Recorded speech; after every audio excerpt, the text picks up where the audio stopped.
Nandito tayo sa pinakamarket ng Naga City, mga kabarko. Ayan ang sitwasyon. Tingnan nyo yung iniwang basura ng Bagyong Christine dito sa lugar na to. Yan. Puro yan putik. So passable na siya, pero ganito pa rin ang sitwasyon. Ang dumi. Yan.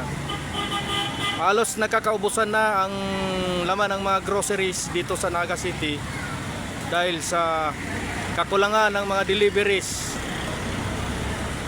ng mga produkto na kailangan sa pang-araw-araw.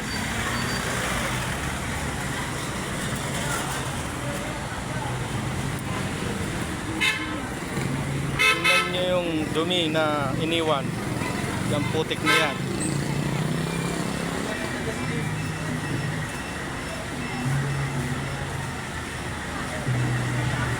Kaawa-awang Naga City.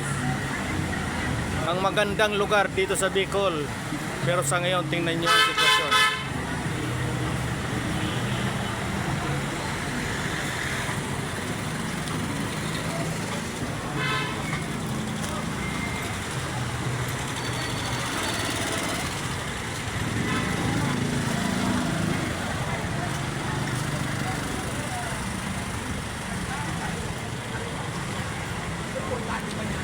Kahit mga bangko dito walang pasok dahil sa sitwasyon.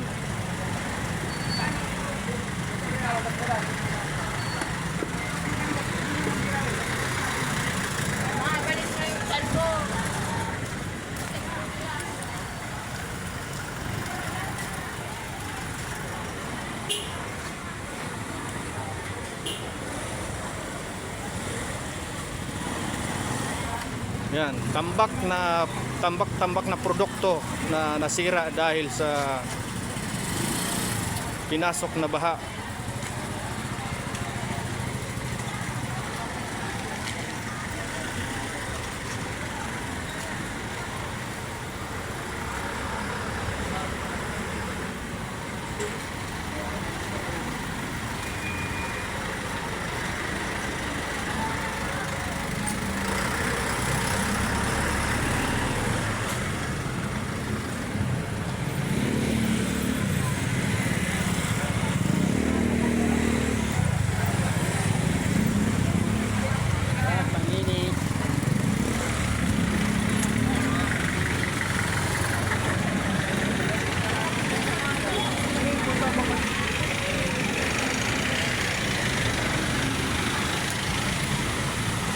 Makikita nyo kabarko, mga kabarko, ayan ang sitwasyon dito.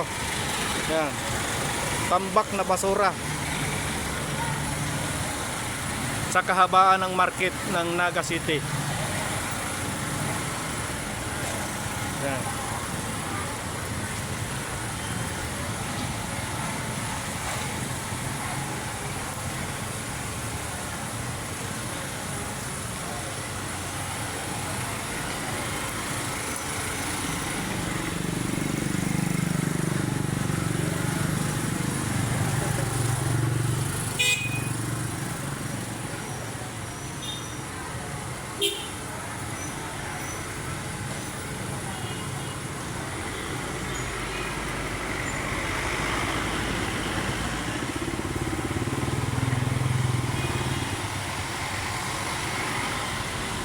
Sa ngayon, umuusad na traffic.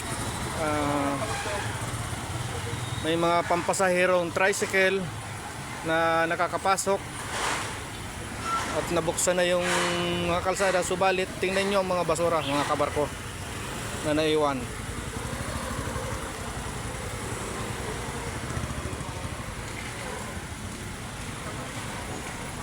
Kaawa-awang Naga City.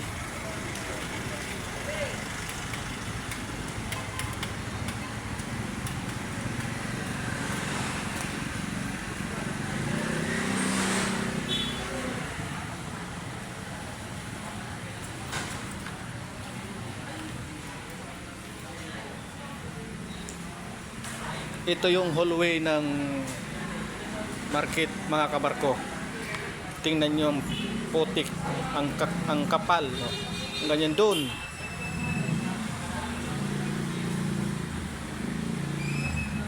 Simula doon hanggang doon sa dulo.